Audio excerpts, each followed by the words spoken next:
जय हिंद साथियों, स्वागत है आपका जीएस एक्सपर्ट हब के ऑफिशियल यूट्यूब चैनल पर। मैं हूं सर्वेश और मैं क्या पढ़ाता हूं ये आप सभी जानते हैं। मैं पढ़ाता हूं आपको कौन सा विषय? मैं पढ़ाता हूं आपको इतिहास। और इतिहास के सेशन का आज यह दूसरा दिन है। इससे पहले की वीडियो में हमने इतिहास के जनक का प्रारूप देखा कि इतिहास के योगदान में, इतिहास को बेहतर बनाने में, हमारे समझ के सरल सहजता योग्य बनाने में या हमारे समझ को और बेहतर करने के लिए इतिहास में कितने लोगों ने योगदान दिया। तो हमने देखा कि इतिहास को संक्षिप्त और बेहतर बनाने में कुल 4 लोगों ने महत्वपूर्ण योगदान दिया है। मैंने आज का ये जो सेशन रखा है यह इतिहास के सिलेबस को लेकर है। किसी भी प्रतियोगी परीक्षा में जिसकी आप तैयारी कर रहे हो, उस प्रतियोगी परीक्षा में इतिहास से कितने प्रश्न पूछे जाते हैं या किस किस टॉपिक से इतिहास के प्रश्न उठाए जाते हैं, उस टॉपिक को लेकर आज का वीडियो है। और बात की जाए इतिहास की, तो इतिहास हमें क्या बताता है? इतिहास हमें यह ज्ञान देता है कि दयालु बनो लेकिन कमजोर नहीं। दयालु बनो कमजोर नहीं, दयालु बनो पर कमजोर नहीं। और ज्ञानी बनो लेकिन अहंकारी नहीं। इतिहास वह विषय है जो हमें अपने अतीत के बारे में दिखाते हुए हमें यह ज्ञान देता है कि दयालु बनो कमजोर नहीं और ज्ञानी बनो लेकिन अहंकारी नहीं। और इतिहास इस विषय को इसी तरह से इंटरेस्टिंग बनाता है क्योंकि इतिहास सभी गलतियों को ध्यान में रखते हुए वर्तमान में उनको सुधारने का हमें मौका प्रदान करता है, ताकि हमारा भविष्य, जो हमारा आने वाला कल है, वह कैसा हो सके, बेहतर हो सके, यानी कि हमारा आने वाला भविष्य बेहतर हो सके। यही समझाता है हमें इतिहास। अब हम अपने प्रतियोगी परीक्षाओं में जो पिछले विगत वर्षों में प्रश्न पूछे जा चुके हैं और उन प्रश्नों के एनालिसिस के आधार पे वर्तमान समय में हम कितना बेहतर तरीके से इतिहास को पढ़ सकते हैं, ताकि आगामी आने वाली परीक्षाओं में इतिहास से एक भी प्रश्न ना छूटे। इसके लिए हम तय करेंगे सबसे पहले इतिहास के सिलेबस का प्रारूप, यानी कि इतिहास के किन किन टॉपिकों से प्रश्न पूछा जाता है। तो हमारे लिए मुख्य विषय है भारत का इतिहास। तो और भारत के इतिहास का जो पूरा सिलेबस है, जिससे A to Z group D से लेके यूपीएससी तक के सिलेबस में जो प्रश्न पूछा जाता है, उसका पूरा सिलेबस मैं बताने जा रहा हूं दोस्तों। तो याद रखिएगा, भारत के इतिहास को कितने भागों में बांटा गया है? तो भारत के इतिहास को बांटा गया है 3 भागों में। भारत के इतिहास को कितने भागों में बांटा गया है? 3 भागों में। पहला विभाजन कहलाता है प्रागैतिहासिक काल। पहला विभाजन है प्रागैतिहासिक काल। दूसरा विभाजन कहलाता है आद्य ऐतिहासिक काल। दूसरा विभाजन कौन सा है मेरे दोस्तों? तो आद्य ऐतिहासिक काल। और तीसरा विभाजन कहलाता है ऐतिहासिक काल। अब इन 3 काल विभाजनों से ही आपके प्रतियोगी परीक्षाओं में प्रश्न पूछे जाते हैं। और इन तीनों कालों में जो टॉपिक हैं जिन्हें कवर किया जाता है प्रत्येक प्रतियोगी परीक्षाओं में, तो प्राग ऐतिहासिक काल की बात की जाए बच्चों, तो प्राग ऐतिहासिक काल को कितने भागों में बांटा गया है?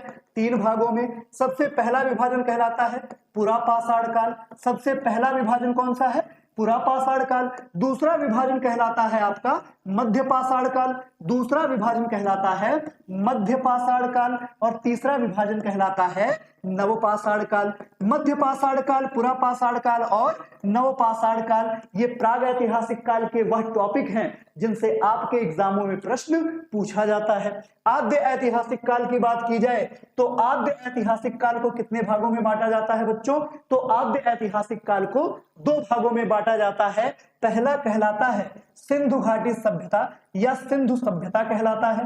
पहला विभाजन आद्य ऐतिहासिक काल का है सिंधु सभ्यता और दूसरा विभाजन है वैदिक सभ्यता। अब इस वैदिक सभ्यता के भी वर्गीकरण हमारे सामने उपस्थित होते हैं। जो वैदिक सभ्यता है उसके भी 2 टॉपिकों को कवर किया जाता है हमारे प्रतियोगी परीक्षा में। एक कहलाता है आपका ऋग्वैदिक सभ्यता, एक है बच्चा आपका ऋग्वैदिक सभ्यता, और दूसरा कहलाता है उत्तर वैदिक सभ्यता। दूसरा है आपका उत्तर वैदिक सभ्यता। यानी कि आद्य ऐतिहासिक काल में हमें दो विशेष विभाजनों पर ध्यान देना है, सिंधु घाटी सभ्यता और वैदिक सभ्यता पर, जहां से हमारे प्रतियोगी परीक्षाओं में प्रश्न पूछे जाते हैं। ऐतिहासिक काल की बात की जाए बच्चों, तो ऐतिहासिक काल को कितने भागों में बांटा जाता है? तो ऐतिहासिक काल को बांटा जाता है 3 भागों में। सबसे पहला विभाजन कहलाता है प्राचीन भारत का इतिहास। सबसे पहला विभाजन कहलाता है प्राचीन भारत का इतिहास। दूसरा विभाजन कहलाता है मध्यकालीन भारत का इतिहास। दूसरा विभाजन है मध्यकालीन भारत का इतिहास। और तीसरा विभाजन आधुनिक भारत का इतिहास। तीसरा विभाजन कौन सा है बच्चों? तो आधुनिक भारत का इतिहास। ये 3 विभाजन हम पढ़ते हैं किसमें? ऐतिहासिक काल में। प्राचीन भारत की बात की जाए तो प्राचीन भारत में सबसे पहला वर्गीकरण हम पढ़ते हैं महाजनपद काल का। सबसे पहला वर्गीकरण महाजनपद काल। उसके बाद हम पढ़ते हैं मगध का उत्कर्ष, यानी कि मगध में शक्ति की स्थापना, मगध का उत्कर्ष। और मगध के उत्कर्ष को 3 भागों में पढ़ा जाता है। सबसे पहले आप पढ़ते हैं पूर्व मौर्य काल, और आपको याद होगा मैंने बताया है पूर्व मौर्य काल में भारत पे कितने विदेशी आक्रमण हुए? तो 2 विदेशी आक्रमण हुए। इस पूर्व मौर्य काल में आप 2 विदेशी आक्रमणों के बारे में भी पढ़ते हैं बच्चों। कितने विदेशी आक्रमण? 2 विदेशी आक्रमण। और इसके बाद अगला विभाजन मौर्य काल।